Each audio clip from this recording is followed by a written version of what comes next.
दिल्ली में coaching centre हादसे पर हाईकोर्ट की एमसीडी और दिल्ली पुलिस को कड़ी फटकार। कहा जूनियर अधिकारी और राहगीर पर एक्शन, लेकिन सीनियर अधिकारियों का क्या? एमसीडी कमिश्नर को तलब कर लिया कोर्ट ने। कोचिंग सेंटर पर लगाम लगाने के लिए दिल्ली सरकार की बड़ी पहल। कोचिंग इंस्टीट्यूट रेगुलेशन एक्ट लाने का ऐलान। कोचिंग संचालकों पर सख्ती होगी। अनुराग ठाकुर के जाति वाले बयान पर जारी है सियासी घमासान। लोकसभा में विपक्ष की नारेबाजी के बीच मंत्री किरण रिजिजू ने जवाब दिया। बीजेपी का कांग्रेस पर जाति के बहाने सियासत करने का आरोप। लेबनान और तेहरान में इजरायल ने अपने दो दुश्मनों का काम तमाम किया। पहले बेरूत में हिजबुल्लाह के सीनियर कमांडर को ढेर किया, फिर तेहरान में हमास के प्रमुख इस्माइल हानिया को मार गिराया। केरल के वायनाड में जमीन खिसकने से हुए हादसे में 160 लोगों की मौत। राज्यसभा में बोले अमित शाह, केरल को 23 जुलाई को ही बता दिया था, अलर्ट दे दिया था, चेतावनी दे दी थी। उत्तर प्रदेश की राजधानी लखनऊ में भारी बारिश से कई इलाकों में भर गया पानी। विधानसभा की बेसमेंट में भी जल भराव, लोगों की बढ़ी परेशानी। दिल्ली में कांग्रेस संसदीय दल की बैठक में सोनिया गांधी का संबोधन। बीजेपी पर विभाजनकारी राजनीति करने का लगाया आरोप। 4 राज्यों में होने वाले आगामी चुनाव को बताया अहम। पेरिस ओलंपिक्स में बैडमिंटन खिलाड़ियों का बेहतरीन प्रदर्शन। पीवी सिंधु और लक्ष्य सेन ने प्री क्वार्टर फाइनल में जगह बना ली है। शूटर स्वप्निल कुसाले ने 50 मीटर राइफल 3 पोजीशन में फाइनल में अपनी जगह बनाई। अयोध्या में नाबालिग से गैंगरेप, गर्भवती होने पर हुआ खुलासा। आरोपी समाजवादी पार्टी का नेता मोईद खान, कर्मचारी हिरासत में। पंजाब में बड़ा सियासी भूचाल। शिरोमणि अकाली दल ने बीबी जागीर कौर समेत 8 नेताओं को पार्टी से निकाल दिया है। सुखबीर सिंह बादल के खिलाफ बगावत करने पर यह एक्शन ले लिया गया है।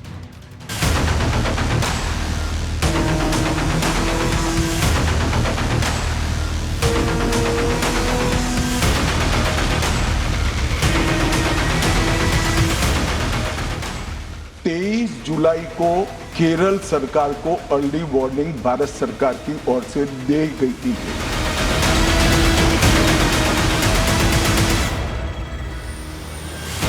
प्रीवियस कल्चर आप लेके आए हैं और आपके पास फंड नहीं है, आपका इंफ्रास्ट्रक्चर जो है 100 साल पुराना है।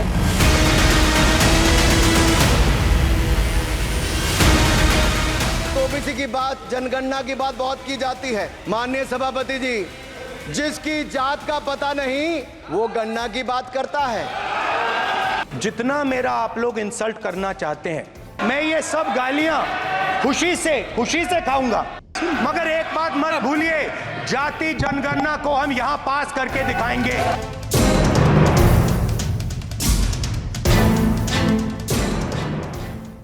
हमास चीफ इस्माइल हानिया मारा गया, चैप्टर क्लोज। तेहरान में घुसकर मारा है। 2000 किलोमीटर दूर मरा है ये आतंकवादी। दर्द यहां कुछ लोगों को हो रहा है।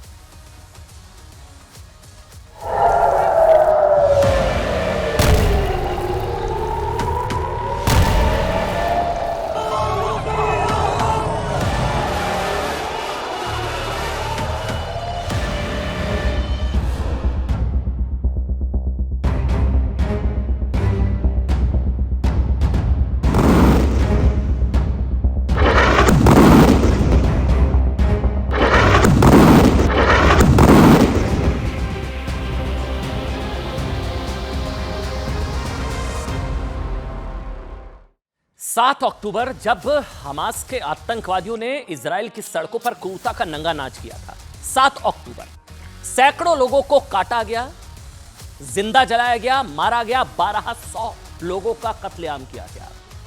तब से प्रतिशोध की आग में जल रहे इजराइल ने 300 दिनों के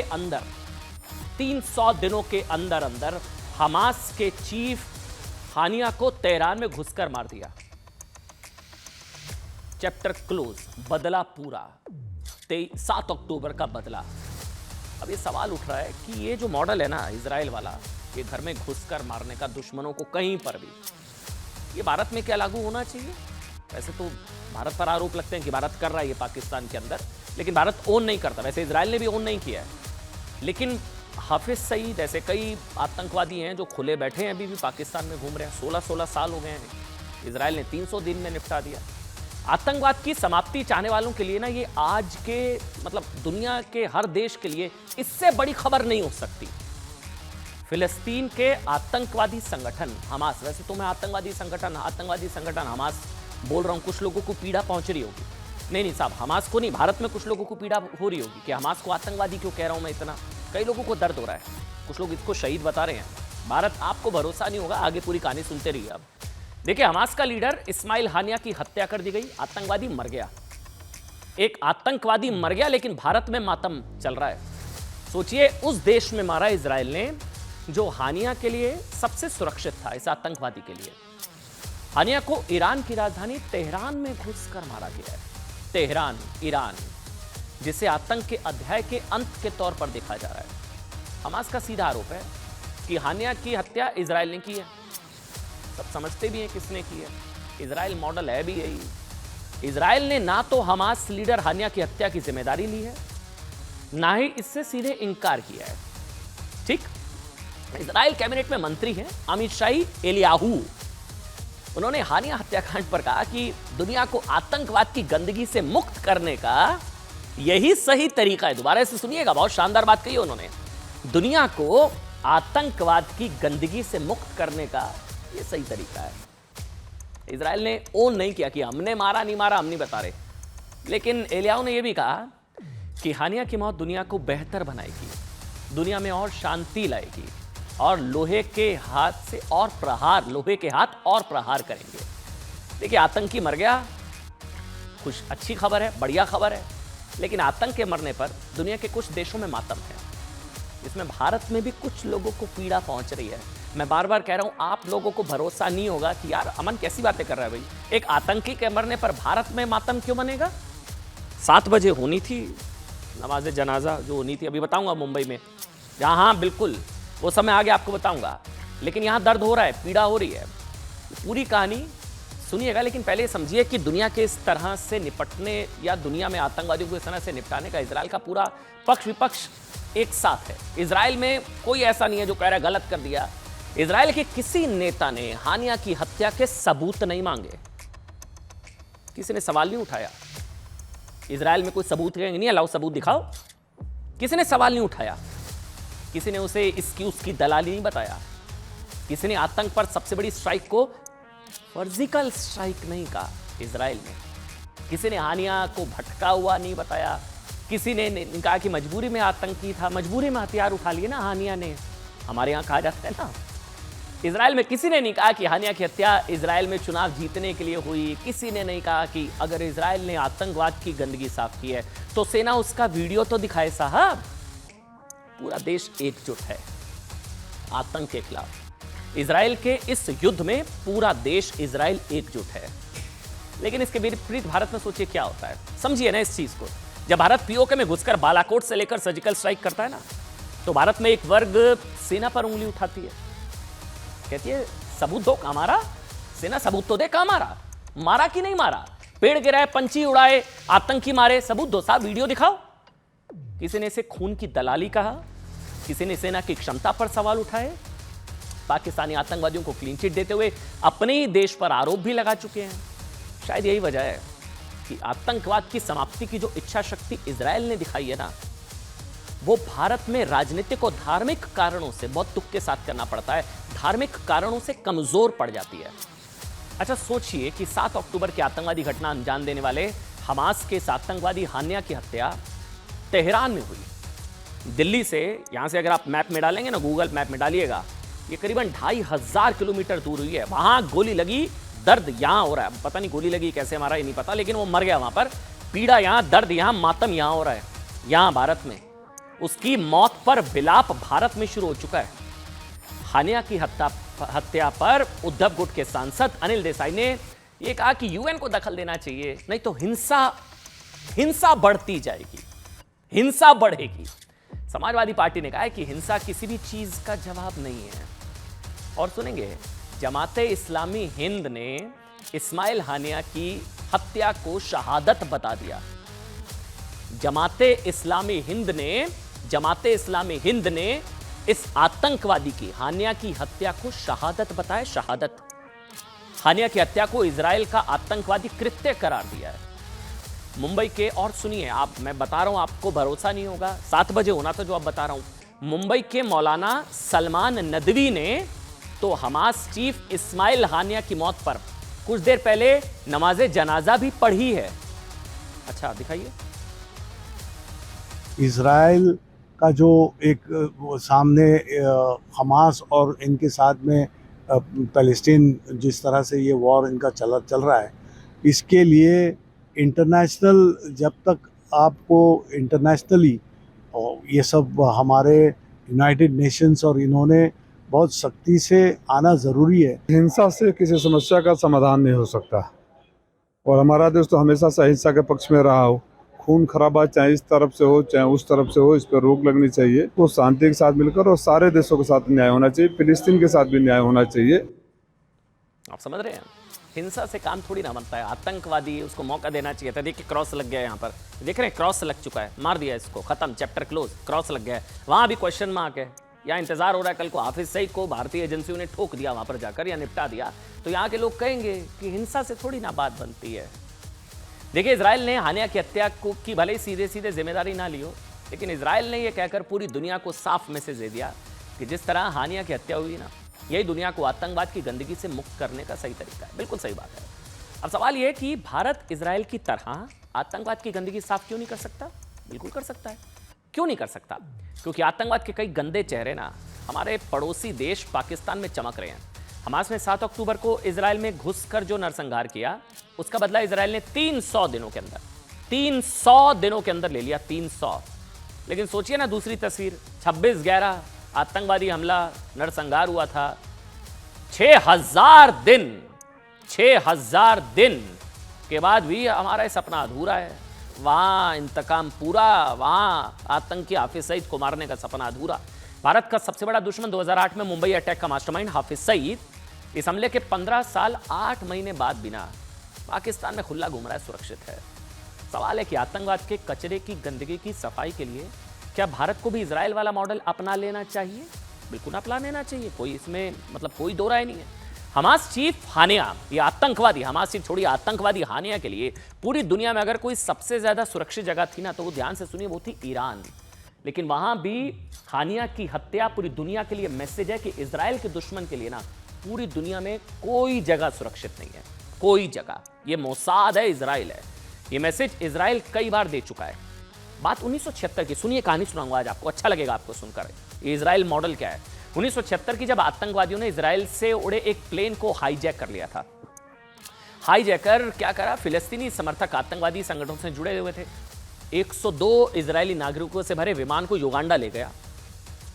तब युगांडा का तानाशाह ईदी अमीन था, जो फिलिस्तीनी समर्थक था।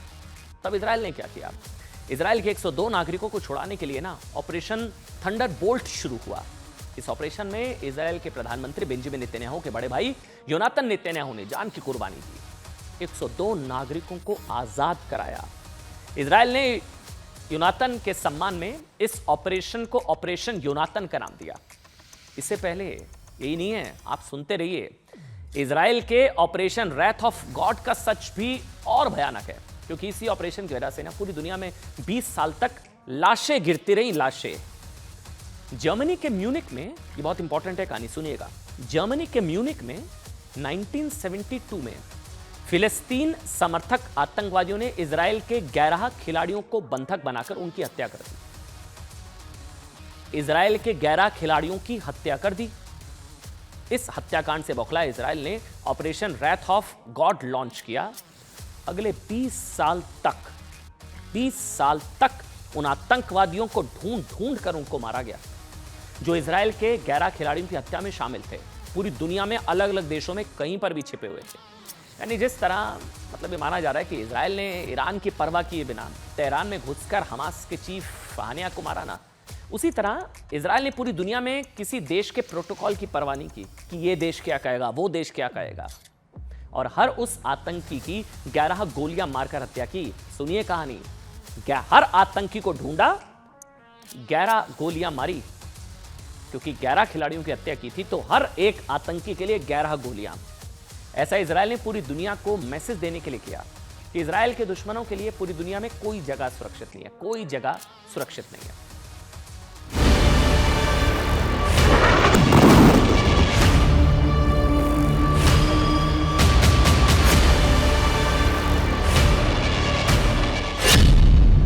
300 दिन बाद इजराइल का बदला पूरा।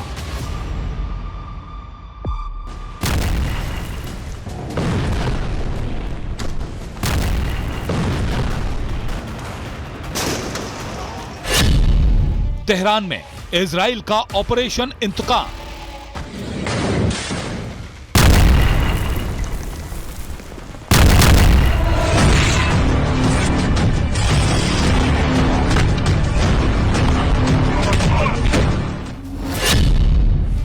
मारा गया हानिया, 7 अक्टूबर का बदला हुआ पूरा।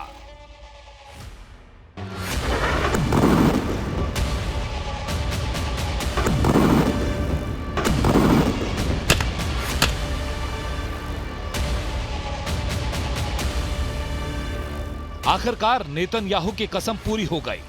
7 अक्टूबर को हुए हमले के बाद से इजराइल की सेना और खुफिया एजेंसी मोसाद हानिया की तलाश में जुटी थी।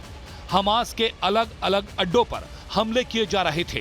गाजा की हर सुरंग में हानिया की तलाश की जा रही थी, जिसके बाद नेतन्याहू और इजराइल की सेना ने प्रण लिया था कि वो हमास को खत्म किए बिना गाजा से वापस नहीं लौटेंगे।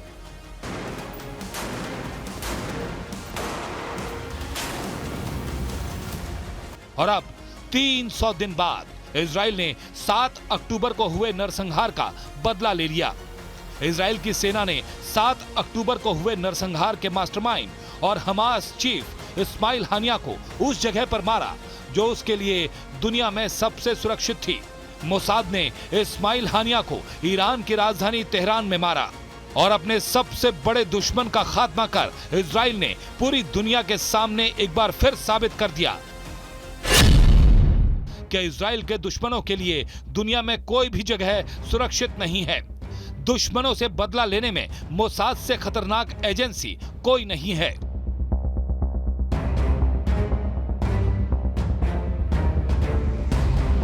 इजराइल ने अपने सबसे बड़े दुश्मन को मार गिराने के लिए वो वक्त चुना जब इस्माइल हानिया ईरान के नए राष्ट्रपति मसूद पेजेश्कियान के शपथ ग्रहण समारोह में शामिल होने पहुंचा था। 30 जुलाई को हानिया तेहरान में था और उसने ईरान के सुप्रीम लीडर अयातुल्लाह खामनेई से भी मुलाकात की थी, जिसका एक वीडियो भी सामने आया और दावा किया जा रहा है कि इसी वीडियो से इजराइल के खुफिया एजेंसी मोसाद को उसके ठिकाने का पता मिल गया और फिर गाइडेड मिसाइल से हानिया के ठिकाने पर हमला किया गया। इस हमले में हानिया का बॉडीगार्ड भी मारा गया। बताया गया कि हानिया उत्तरी ईरान में रुका था और अब ईरान की सेना उस जगह का पता लगाने में जुट गई है।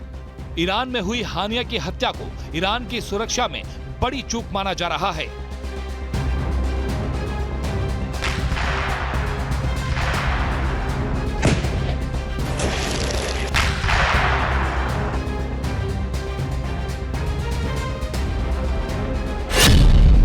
एक दिन में 2 दुश्मनों का खात्मा।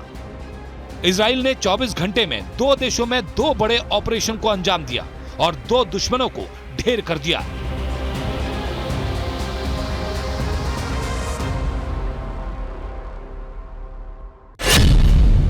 इजराइल ने पहले लेबनान की राजधानी बेरूत में हमला किया और हिजबुल्लाह के शीर्ष कमांडर फऊद शुक्र को मार गिराया। इसके बाद तेहरान में हमला कर अपने सबसे बड़े दुश्मन इस्माइल हानिया को ढेर कर दिया। इस बदले के साथ ही इजराइल ने साबित कर दिया कि वो अपने दुश्मनों को ना तो भूलता है और ना ही माफ करता है। लेकिन हानिया की हत्या के बाद हमास भी हाथ पर हाथ रखकर बैठने के मूड में नहीं है। हमास ने कहा है कि वो हानिया की हत्या का भयानक बदला लेगा। इस्माइल हानिया 1987 में हमास में शामिल हुआ था। वो हमास का पॉलिटिकल चीफ था और 2017 से हमास का चीफ पॉलिटिकल लीडर बना हुआ था। हमास की शूरा परिषद ने उसे 2021 में दोबारा 4 साल के लिए चुना था। गाजा युद्ध में हानिया अपने कई करीबियों को खो चुका था। अप्रैल में अल शाती कैंप पर हुए हमले में हानिया के 3 बेटे मारे गए थे। हानिया के 3 पोते और एक पोती भी इजराइल की एयर स्ट्राइक में मारे गए थे। हानिया समेत हमास की टॉप लीडरशिप 12 सालों से कतर में रह रही थी और दावा किया जा रहा है कि हमास के नेता अब कतर से ओमान शिफ्ट होने की प्लानिंग कर रहे थे।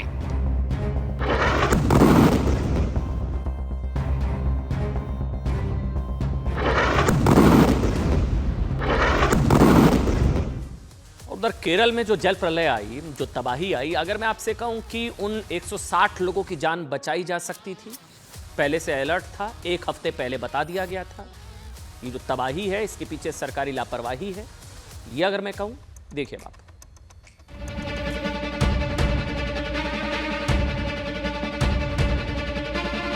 23 जुलाई को केरल सरकार को अर्ली वार्निंग भारत सरकार की ओर से दी गई थी।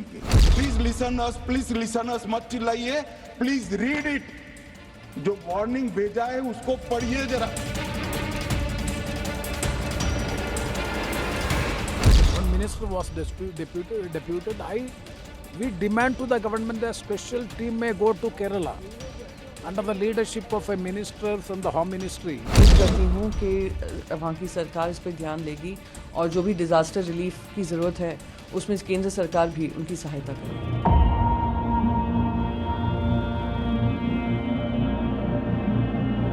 राहत कार्यों में जितनी हो सके कांग्रेस पार्टी के कार्यकर्ताओं को उन्होंने आदेश दिया है कि वो उसमें शामिल हों और राहत कार्य में थोड़ी और तेजी लाएं।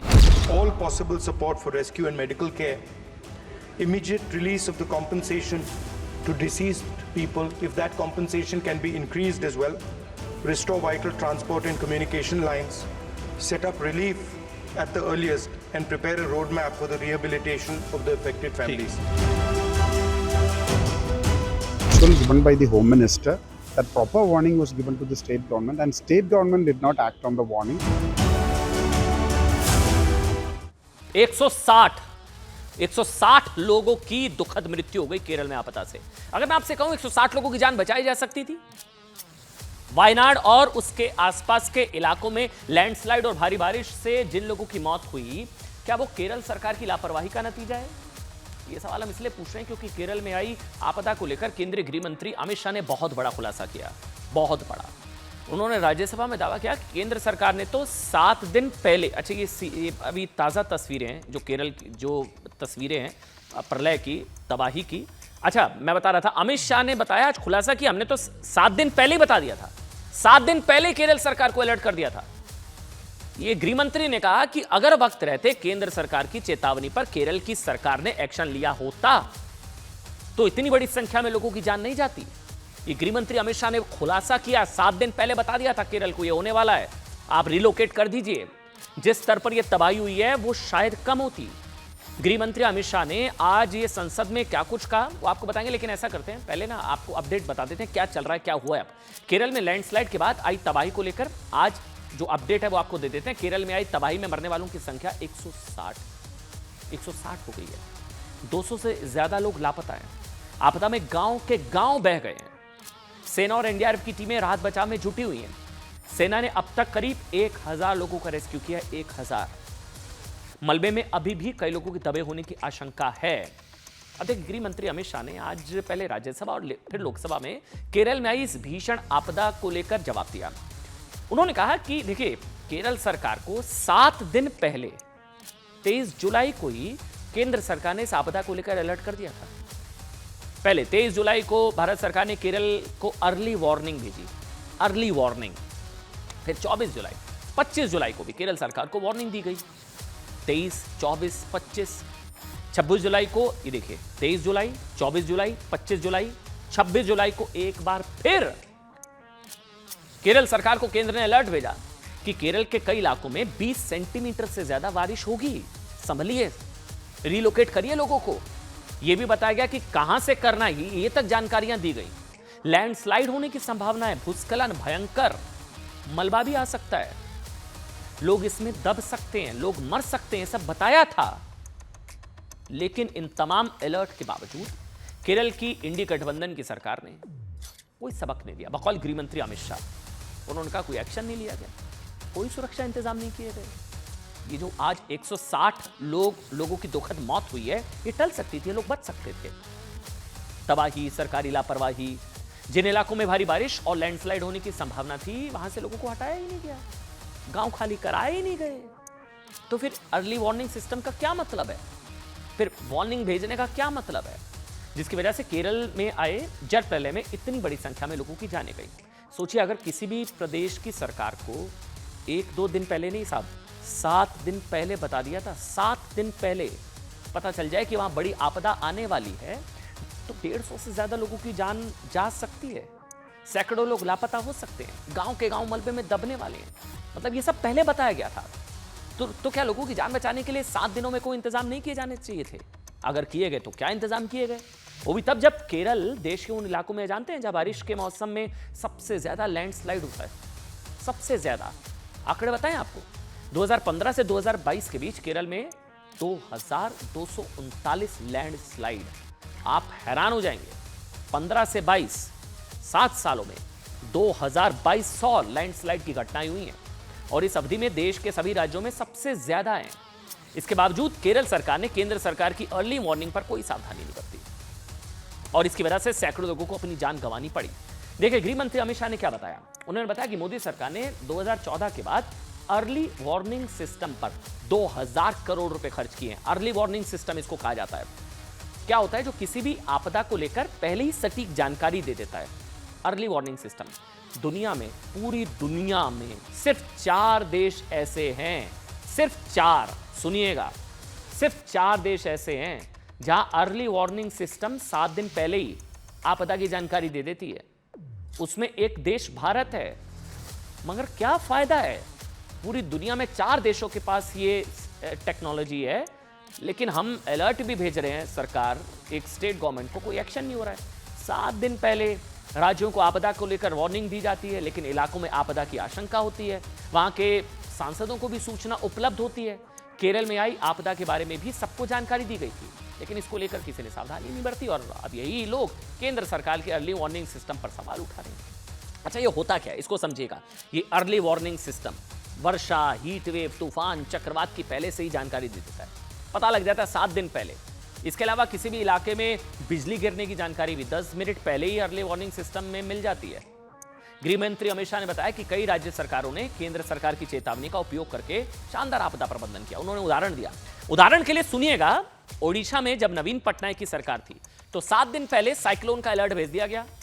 भीषण तूफान के बावजूद एक व्यक्ति की मृत्यु हुई, एक, क्योंकि अर्ली वार्निंग सिस्टम में 7 दिन पहले बता दिया, एक व्यक्ति की मृत्यु हुई, भीषण साइक्लोन था। गुजरात सरकार को भी केंद्र सरकार ने 3 दिन पहले बता दिया साइक्लोन आने वाला है, इन इलाकों में आएगा, यहां हो सकता है, ये हो सकता है, अलर्ट भेज दिया। एक भी कैजुअलिटी नहीं हुई, एक भी। यहां 160 लोगों की दुखद मौत हो गई। तूफान की वजह से इंसान तो दूर, एक पशु भी नहीं मरा था। केरल में क्या हुआ? केंद्र सरकार की तरफ से केरल सरकार को 7 दिन पहले मिली वार्निंग के बावजूद सैकड़ों लोगों की आपदा में मौत हुई।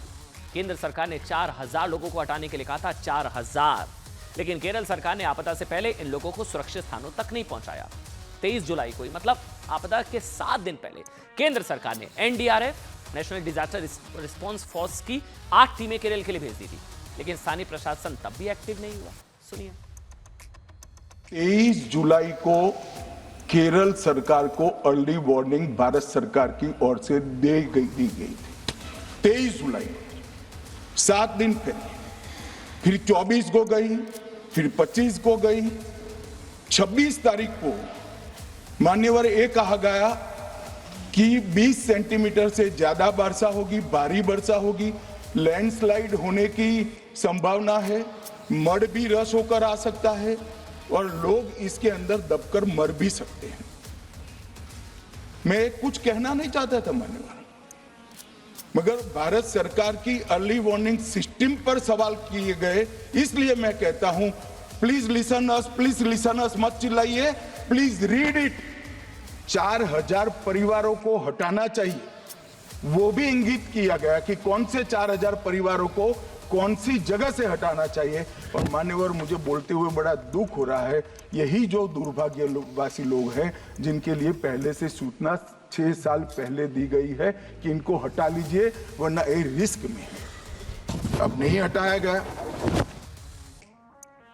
देखिए, आपको बता दें, राहुल गांधी की तरफ से ये भी बताया गया, राहुल गांधी को जाना था, प्रियंका वाड्रा को वहां पर जाना था, लेकिन उनकी तरफ से ट्वीट करके जानकारी दी गई कि वहां के क्लाइमेट कंडीशंस को देखते हुए प्रशासन की तरफ से उनको ये बताया गया कि वहां पर फ्लाइट लैंड नहीं हो सकती है और इस वजह से वो नहीं जा पा रहे हैं। हालांकि आज इन्हीं कंडीशंस में किस तरह से आरएसएस वहां पर जमीन पर काम करता हुआ नजर आया, वो तस्वीरें भी आज देखने को मिली। आरएसएस की तरफ से, अच्छा ये वो तस्वीरें भी इस वक्त हैं आपकी टीवी स्क्रीन पर। ये आरएसएस, राष्ट्रीय स्वयंसेवक संघ, से आरएसएस को लेकर क्या कुछ नहीं कहा जाता था।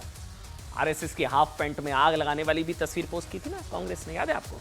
और आज यही आरएसएस जो है जमीन पर राहत और बचाव काम में लगा हुआ है।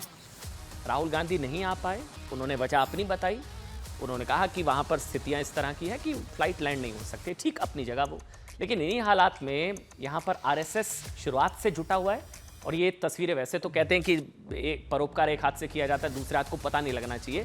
ये तस्वीरें वैसे सामने भी नहीं आती है, लेकिन ये तस्वीरें शायद तब सामने आई जब ये बताया गया या ये जब खबर आई कि राहुल नहीं जा रहे हैं, प्रियंका नहीं जा रहे हैं, वो जाना चाहते थे, वो मदद करना चाहते थे, तो वहां पर पता लगा आरएसएस के लोग तो वहां पहले से ही जुटे हुए हैं। रिपोर्ट देखिए आप।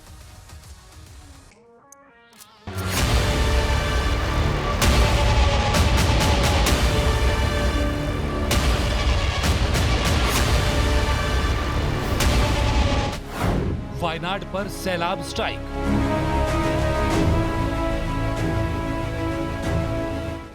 तबाही ऐसी जैसी देखी नहीं कभी।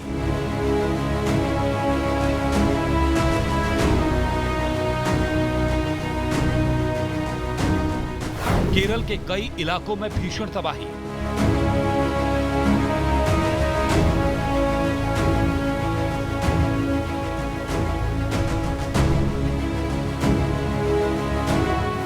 टूट रही चट्टान, बेबस इंसान।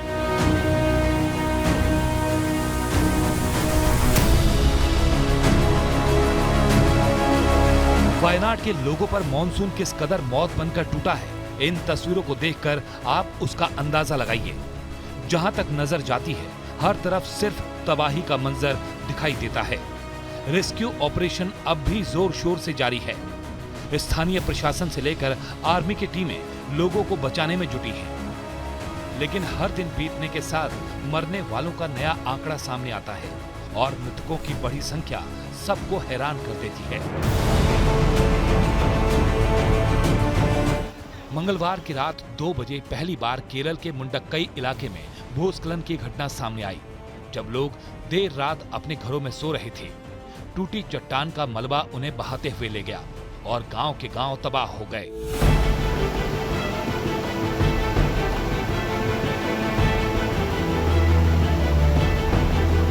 इसके बाद चूरल माला में भी सुबह 4:10 पर लैंडस्लाइड हुई और कई घरों को बहाते हुए अपने साथ ले गई। लगातार हो रही लैंडस्लाइड की इन घटनाओं ने केरल के कई इलाकों को अपनी चपेट में ले लिया। केरल के कई जिलों में भारी बारिश का अलर्ट है। आशंका जताई जा रही है कि आने वाले समय में अगर लैंडस्लाइड नहीं रुकी तो केरल से और भी भयावह तस्वीरें सामने आ सकती हैं।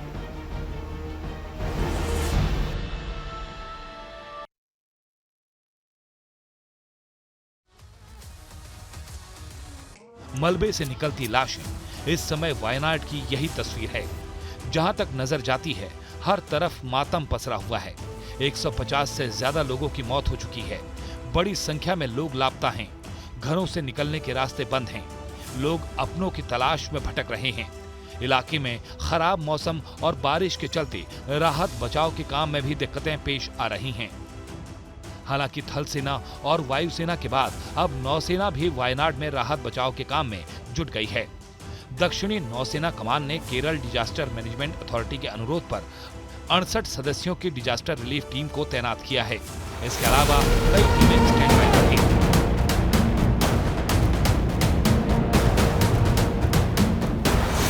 रेस्क्यू ऑपरेशन की ये तस्वीरें बताती हैं कि चट्टानें टूटने से आए मलबे में गांव के गांव दब गए। बारिश और बाढ़ ने केरल के इन गांवों में ऐसा कहर बरपाया कि इन गांव तक पहुंचने वाले रास्ते भी बह गए, जिसकी वजह से रेस्क्यू टीमों को फंसे हुए लोगों तक पहुंचना भी मुश्किल हो गया। मलबे में अभी भी न जाने कितने लोग दबे होंगे और कितने घरों की उम्मीदें लैंडस्लाइड से आई तबाही में चकनाचूर हो गई होंगी। कल तक जहां हरियाली नजर आती थी, बस्तियां दिखाई देती थी, आज वहां तबाही का मंजर है। पीएम मोदी से लेकर गृह मंत्री अमित शाह और कई केंद्रीय मंत्री वायनाड में हुई मौतों पर शोक जता चुके हैं। मोदी सरकार पीड़ितों को हर संभव मदद पहुंचाने में जुटी है। केंद्रीय मंत्री जॉर्ज कुरियन मौके पर हैं, लेकिन अब इस आपदा को लेकर भी सियासत शुरू हो गई है और ये सवाल भी सामने है कि क्या वायनाड में आई आपदा इंसानी लापरवाही का नतीजा है आगे बढ़ेंगे और अब बात करेंगे दिल्ली के राजेंद्र नगर बेसमेंट कांड की, जिस पर दिल्ली हाईकोर्ट में सुनवाई हुई। दिल्ली हाईकोर्ट ने इस दौरान सरकारी सिस्टम को लेकर जमकर फटकार लगाई। एमसीडी से लेकर दिल्ली सरकार तक किसी को भी कोर्ट ने नहीं बख्शा। आज कोर्ट ने मामले से जुड़े सभी दस्तावेज तलब किए। शुक्रवार को सुनवाई की अगली तारीख मुकर्रर की। लेकिन आज क्या हुआ, सुनिए गए के शब्द को, आज क्या क्या हुआ कोर्ट में वो आपको बताते हैं। कोर्ट ने जांच पर सवाल उठाए और कहा कि ये एक तरह की रणनीति है जहां किसी को घटना के लिए जिम्मेदार नहीं बताया जाता। कोर्ट ने कड़े शब्दों में हिदायत दी कि अगर जांच अधिकारी ने ठीक से जांच नहीं की तो हम किसी केंद्रीय एजेंसी को जांच सौंप देंगे। कोर्ट ने कहा कि एमसीडी एक मजाक बन गई है। कोर्ट ने पूछा कि इस मामले में किसी एमसीडी अधिकारी की गिरफ्तारी क्यों नहीं हुई। एमसीडी में किसी को पता ही नहीं है नाले कहां बह रहे हैं। आपने जूनियर अधिकारियों को बर्खास्त कर दिया, लेकिन सीनियर अधिकारियों का क्या? ये सब आज कोर्ट ने कहा है। कोर्ट ने कहा कि सीनियर अधिकारी अपने एसी कैबिन से बाहर ही नहीं निकलते हैं। कोर्ट ने पूछा कि दिल्ली पुलिस क्या कर रही है। एक अजीब जांच चल रही है, इसमें कोचिंग सेंटर के पास से गुजरने वाले ड्राइवर के खिलाफ कार्रवाई की गई है, लेकिन एमसीडी के अधिकारियों के खिलाफ कोई एक्शन ही नहीं हुआ। कोर्ट ने कहा कि आपको जिम्मेदारी तो तय करनी ही होगी। देखिए, हाईकोर्ट ने आज केजरीवाल सरकार की ने इसको सुनिएगा, आज की एक और बड़ी खबर है, इसको ध्यान से सुनिएगा। हाईकोर्ट ने आज अरविंद केजरीवाल सरकार की मुफ्त वाली राजनीति, मुफ्त मॉडल पर भी सवाल खड़े किए। वही कल्चर, मुफ्त रेवड़ी कल्चर, कुछ भी कह, जिसे बीजेपी रेवड़ी कल्चर कहती है, मुफ्त वाली पॉलिटिक्स, सब कुछ मुफ्त है। कोर्ट ने क्या कहा? कोर्ट ने कहा कि मुफ्तखोरी कल्चर के कारण सरकार के पास इंफ्रास्ट्रक्चर को बेहतर बनाने के लिए पैसे नहीं है। दिल्ली की सिविल संस्थाएं कंगाल हो चुकी हैं। कोर्ट ने कहा, दिल्ली सरकार से पूछा कि अगर आपके पास कर्मचारियों को सैलरी तक देने के लिए पैसे नहीं है तो आप इंफ्रास्ट्रक्चर का विकास कैसे करेंगे। कोर्ट ने सरकार से साफ साफ कहा कि आप मुफ्तखोरी कल्चर चाहते हैं, लेकिन आप पैसे नहीं जुटा पा रहे हैं, इसलिए आप पैसे खर्च भी नहीं कर पा रहे हैं। कोर्ट ने दिल्ली सरकार से कहा कि आपको इस मुफ्तखोरी कल्चर पर फैसला करना होगा। सुनिए।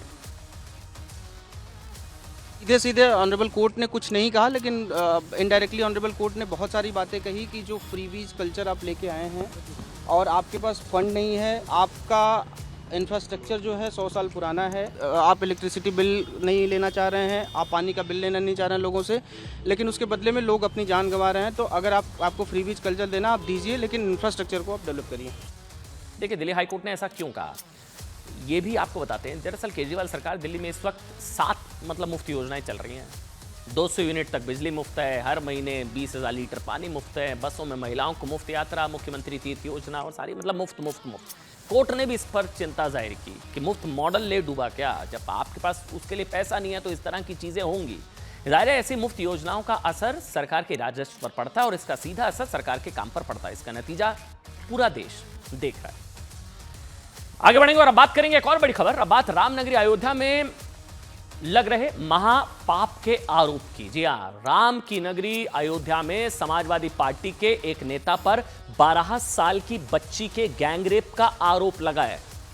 समाजवादी पार्टी के नेता पर अयोध्या में 12 साल की बच्ची से गैंगरेप का आरोप लगा है।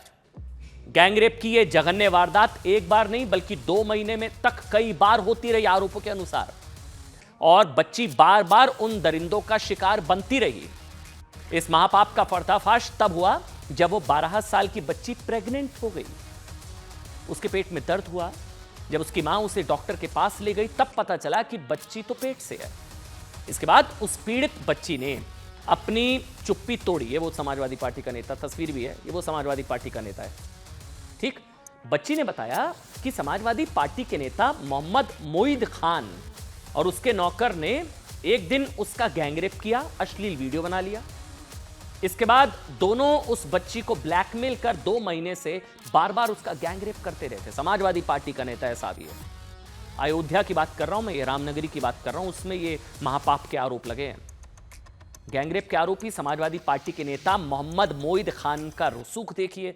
अयोध्या में 30 घंटे तक पुलिस ने उसके खिलाफ एफआईआर दर्ज नहीं की। पुलिस कहती रही कि समाजवादी पार्टी के नेता का नाम हटा लो तो एफआईआर अभी दर्ज कर लें, ऐसे आरोप हैं। आपको बताते हैं कि गैंगरेप के आरोपी समाजवादी पार्टी के नेता पर पुलिस ने 30 घंटे तक कोई कार्रवाई क्यों नहीं की, क्या पक्ष है। दरअसल भदरसा इलाके के जिस बिल्डिंग में पुलिस चौकी चलती थी वो बिल्डिंग इसी समाजवादी पार्टी के नेता मोईद खान की है। 2012 से ये पुलिस चौकी यहां चल रही थी। शासन को जब ये पता चला तो कल रात ही पूरी चौकी 3 किलोमीटर तक भरतकुंड में शिफ्ट कर दी गई। इसको लेकर अलग पुलिस की कार्रवाई पर भी सवाल उठ रहे हैं। लेकिन कल समाजवादी पार्टी के नेता पर यह आरोप लगाए। कल योगी आदित्यनाथ ने महिला सुरक्षा को लेकर समाजवादी पार्टी को कैसे घेरा था ना, वो आज आपको सुनना चाहिए। एंटी रोमियो स्क्वाड का जब हमने गठन किया था, सबसे पहले समाजवादी पार्टी ने इसका विरोध किया था, उसने विरोध किया था। और मुझे बोलने में भी कोई संकोच नहीं है कि महिला संबंधी अपराध से जुड़े हुए ज्यादातर मामलों में समाजवादी पार्टी से डायरेक्ट या इनडायरेक्ट जुड़े हुए लोग उसमें इन्वॉल्व पाए जाते हैं। और यही नहीं, महिला संबंधी अपराध में ये उस पीढ़ी का प्रतिनिधित्व करते हैं, ये उस पीढ़ी का प्रतिनिधित्व करते हैं जिस पीढ़ी ने कहा था, जिसने कहा था कि लड़के हैं गलती कर देते हैं। ये महिला सुरक्षा की बात क्या करेंगे। और एक बड़ी खबर इस वक्त आ रही है, हादसे वाली जगह पर फिर पानी भर गया है। ये तस्वीर देखिए आप, ये ओल्ड राजेंद्र नगर, जहां पर यूपीएससी की छात्र जो है पढ़ाई कर रहे थे।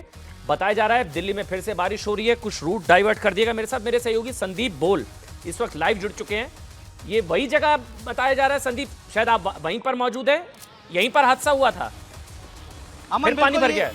बिल्कुल अमन, ये वही जगह है और आप देख सकते हैं सामने, ये वही रास्ता है। अब धीरे धीरे हम आगे बढ़ने की कोशिश कर रहे हैं। पूरा का पूरा ये इलाका जो है वो भर गया है। आप सामने देख सकते हैं बीच में, क्योंकि किनारे जो हैं वो किनारे आप देख सकते हैं कि किस तरीके की हालत यहाँ पे बनी हुई है। और यहाँ सामने जो है, जहाँ वो देख लाइट नज़र आ रही है, वो सारे के सारे बच्चे यहाँ पे प्रोटेस्ट कर रहे थे, वो अभी भी लगातार प्रोटेस्ट कर रहे हैं। कमर तक पानी किनारों की तरफ है। और मैं अपने कैमरामैन को कहूँगा कि दिखाए, ये मेन रोड के पास का इलाका है, ये मेन रोड से सटा हुआ इलाका है। और ये सारी की सारी जो गाड़ियाँ यहाँ पे लगी हुई थी, वो सारी की सारी गाड़ियाँ इस वक्त डूबी हुई है। इस कोने में मैं दिखाना चाहूँगा कि किस तरीके से हालात है। और अब थोड़ा सा और आगे चलने की कोशिश करेंगे, क्योंकि यहाँ देख सकते हैं ये बिल्कुल मेरे घुटने तक पानी है इस वक्त। ये अमन, मेरे घुटने तक पानी है। और ये धीरे धीरे हम आगे की तरफ बढ़ रहे हैं। कोशिश की जा रही थी कि यहाँ पे पानी ना जमे, बाकायदा एक पंप भी लगाया गया था, लेकिन वो अभी शायद ऑन ही नहीं है, चल ही नहीं रहा है। और ये हालात है। अभी भी बच्चे, स्टूडेंट जो प्रोटेस्ट कर रहे थे, वो अभी भी वहीं डटे हुए हैं, लगातार वो उस जगह पे प्रोटेस्ट कर रहे हैं। और कितना भी पानी यहाँ भर गया, लेकिन वो यहाँ टच से मस नहीं हुए।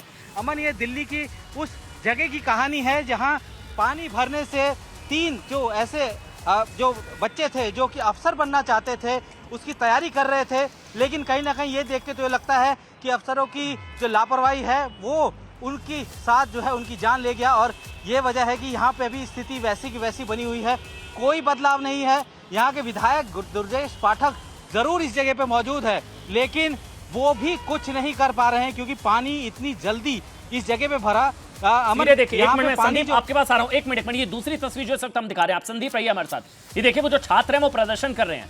आप मतलब विडंबना देखिए, छात्र प्रदर्शन कर रहे थे कि वहां पर जो पानी भरा, नाली साफ नहीं थी। ये 4 दिन पहले जो दर्दनाक हादसा हुआ जिसको हत्या बताया गया, और 4 दिन प्रदर्शन खत्म नहीं हुआ, लेकिन फिर से वही हाल, फिर नालियां जाम।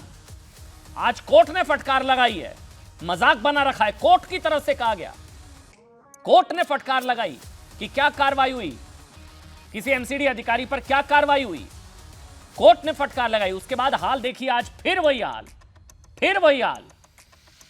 जो छात्र हैं वो हाथ में ये पोस्टर, होर्डिंग और बैनर लेकर वहां पर खड़े हैं, इंसाफ चाहिए। लेकिन आज देखिए फिर वही हाल, कुछ नहीं बदला। ये स्वाति मालीवाल ने एक पोस्ट किया है, ये अभी ओल्ड राजेंद्र नगर के हालात हैं। 3 दिन पहले जो बेकसूर छात्रों की प्रशासनिक हत्या हुई, उसके बाद फिर से वही हाल। अब भी नाले साफ ना होने पे भी किसी की जवाबदेही तय नहीं होगी। संदीप मेरे सहयोगी लगातार वहां पर मौजूद है, आपको नजर भी आ रहे हैं इस वक्त। संदीप, ये वही जगह है जहां पर आप हैं, जहां पर हादसा हुआ, वो जो इंस्टीट्यूट है, राव इंस्टीट्यूट, वही है जहां पर है आप हैं वहां पर? अमन, बिल्कुल मैं उसी बिल्डिंग के बाहर खड़ा हूं। मैं अपने कैमरामैन को कहूंगा दिखाएंगे कि ये वही वाली बिल्डिंग है जहाँ पे पानी भरा था। ये राउज इंस्टीट्यूट है और ये जो बैरिकेडिंग देख रहे हैं इसके उधर बेसमेंट है जिसमें भी आज भी पानी भरा होगा, पक्की बात है, इसमें कोई दो राय नहीं है। और ये वही इंस्टीट्यूट है और यहाँ दूर दूर तक सिर्फ पानी भरा हुआ है। आप देख सकते हैं कि क्योंकि रोड थोड़ा सा गोलाई में बनाई जाती है ताकि पानी जो नालियाँ होती हैं वो सड़क के किनारे होती है तो वहाँ से निकल जाए, लेकिन पानी नहीं निकल रहा है। आप सोचिए कि मैंने जब यहाँ पे मैं पहुँचा, बारिश शुरू हुई थी तब जूते तक पानी था, अब घुटने तक पहुँच गया है। और ये स्टूडेंट अब भी लगातार प्रोटेस्ट कर रहे हैं। सामने आप देख सकते हैं कि अब स्टूडेंट वहाँ से धीरे धीरे आगे निकलकर बाहर की तरफ आने लगे हैं क्योंकि वहाँ पे इतना पानी हो गया। आप समझ सकते हैं कि हालत क्या है। संदीप, घुटने एक तक इंस्टीट्यूट की तस्वीर दिखाइए, वहाँ पे। वो जहां पर पिछली बार पानी भरा था वो बेसमेंट। बिल्कुल मैं दिखाने की कोशिश करूंगा। ये वही इंस्टीट्यूट है जहां पानी उस दिन भरा था और 3 जो छात्र हैं वो डूब के उनकी मौत हो गई थी। ये वही है, बैरिकेडिंग लगा दिया गया है लेकिन पानी अभी भी यहाँ पे बना हुआ है। आप देख सकते हैं कि ये बिल्डिंग पूरी तरीके से सील की गई है, यहाँ पे किसी को जाने की अनुमति नहीं है।